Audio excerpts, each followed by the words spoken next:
नमस्ते। मैं डॉक्टर प्रदीप सिंह।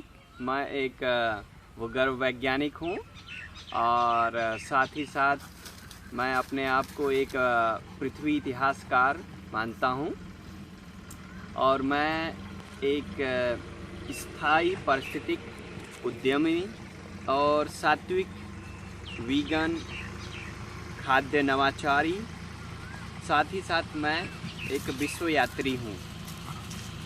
तो मैं यहाँ आज आप सभी से माँ पृथ्वी और पृथ्वी दिवस के बारे में परिचर्चा करूँगा। जैसा कि आप सभी जानते होंगे कि पृथ्वी दिवस 22 अप्रैल को मनाया जाता है प्रतिवर्ष। तो आइए अथर्ववेद के एक श्लोक के साथ हम इस परिचर्चा का आरंभ करते हैं।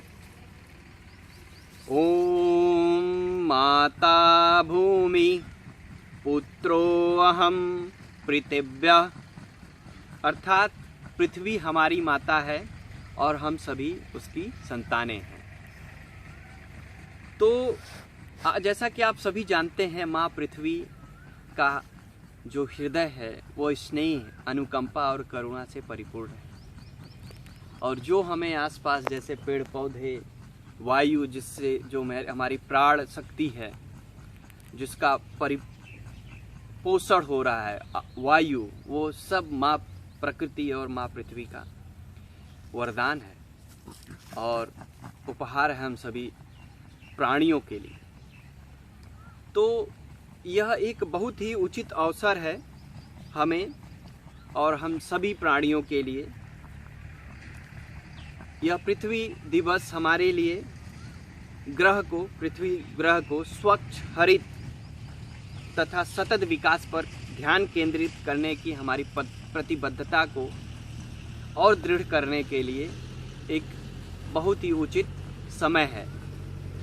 तो मैं आप सभी से आह्वान करता हूँ कि आप सभी प्रण लें माँ पृथ्वी को और हरित और सौहार्दपूर्ण पारिस्थितिकी तंत्र को विकसित करने के लिए, साथ ही साथ सभी प्राणियों के प्रति परस्पर सम्मान की भावना का विकास करने के लिए,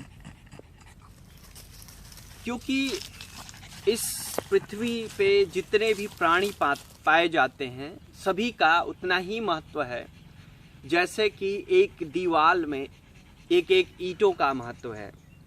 अगर आप दीवाल से एक ईंट निकाल देंगे तो दीवाल अस्थिर हो जाएगी, उसकी स्थिरता में समस्याएं आएंगी, वो गिर सकता है। तो उसी प्रकार से इस पृथ्वी पे जितने भी प्राणी पाए जाते हैं सभी प्राणियों का महत्वपूर्ण योगदान है, सभी जुड़े हुए हैं एक दूसरे से। तो हम सभी को एक ऐसी भावना का विकास करना है, ऐसी व्यवहार का विकास करना है जो सभी प्राणियों, जंतुओं, पेड़ पौधों का सम्मान करे और उसके प्रति एक सौहार्दपूर्ण भावना का विकास करते हुए जीवन को आगे लेके जाना है, जो कि हमें हरित, सतत और पारिस्थितिकी पृथ्वी को बनाने में सहयोग करेगी। जैसा कि आप सभी जानते हैं, वैदिक सनातन धर्म एक पृथ्वी का संस्कृति है, जिसमें अथर्ववेद में कहा गया है, माता भूमि पुत्रो अहम पृथिव्या। माँ पृथ्वी हमारी माँ है और हम सभी उसके संतान हैं। तो माँ पृथ्वी हमें सभी कुछ दे रही है, तो हमारी माँ है, तो हमें उसको माँ स्वरूप ही स्वीकार करना है और उसके जो सृजनात्मक और उसके विकास की जो शक्तियाँ हैं उसमें हमें सभी को सहयोग करना है, ताकि वो स्वयं अपने आप को और विकसित कर सके और स्वस्थ बना सके। जैसा कि आप सभी जानते हैं कि अभी जो कोरोना जीवाणु है, जिसको कोविड-19 बोलते हैं, उसकी वजह से सभी पूरे विश्व में बंदी है, सभी बंद है। और आप देखिए कि माँ गंगा के लिए हजारों करोड़ रुपए पिछले कई वर्षों से, कई दशकों से हम खर्च कर रहे हैं, लेकिन हम उसका जो सफाई है या उसकी पारिस्थितिकी तंत्र को विकसित नहीं कर पाए। लेकिन इस बंदी की कुछ ही महीनों, कुछ ही सप्ताहों में बहुत सारी समस्याएं का निराकरण हो गया। क्यों? क्योंकि माँ प्रकृति, नदियाँ, माँ गंगा सभी इतने सक्षम हैं कि वो स्वयं ही अपने आप को सही कर ले, लेकिन हमें बस सहयोग करना है। तो हमें आपको सहयोग करना है उनकी जो शक्तियां हैं उसमें। तो वैदिक सनातन धर्म सदैव से एक संस्कृति रही है जिसमें प्रकृति और माँ पृथ्वी की रक्षा करना और उसके बारे में सोचना हमारे व्यवहार का या प्रतिदिन या नैतिक जीवन का एक अमूल्य अभिन्न अंग रहा है, जो अभी बहुत दूर हो गया है। क्योंकि हम बहुत अशिक्षित हैं अपनी संस्कृति के बारे में।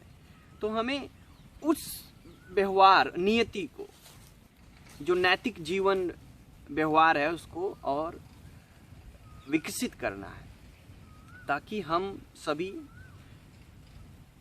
किसी न किसी प्रकार से माँ प्रकृति के विकास में, उसके हरित बनने में और उसकी जो परिस्थिति, एक प्राकृतिक स्थिति है, उसको और आगे बढ़ाने में सहयोग कर सके। तो माँ प्रकृति अभी बहुत सारी समस्याएं हैं, उन समस्याओं में हम सबको सहयोग करना है। तो ये जो लॉकडाउन और पृथ्वी दिवस है, ये एक बहुत ही उचित अवसर है जब हम यह प्रण लें कि हम सहयोग करेंगे, हम माँ प्रकृति की, माँ पृथ्वी की रक्षा करेंगे। और भारत और भारतीय वैदिक सनातन धर्म पूरे विश्व को, मानव जात को एक उचित और बहुत ही तार्किक मार्ग दिखा सकता है, जो कि इस समस्या का निदान कर सके। तो हम चाहेंगे आप सभी सोचिए इसके बारे में और इस विचार को और आगे ले जाइए, लोगों को समझाइए कि अगर माँ प्रकृति, माँ पृथ्वी अगर नहीं रहेगी तो हमारा यहाँ रहना असंभव है। संभव तभी है जब प्रकृति और माँ पृथ्वी द्वारा प्रदत्त या व्याप्त जो संसाधन है, जो उनकी पारिस्थितिक तंत्र है, उसका यहाँ रहना बहुत आवश्यक है और हमें उस पर कार्य करना होगा। तो बस इन्हीं बातों के साथ मेरा आप सभी को नमस्कारम और आप सभी का दिवस मंगलमय हो, सुखद हो और मुझे सुनने देखने के लिए बहुत बहुत धन्यवाद। नमस्ते। हर हर महादेव। जय माँ भारती।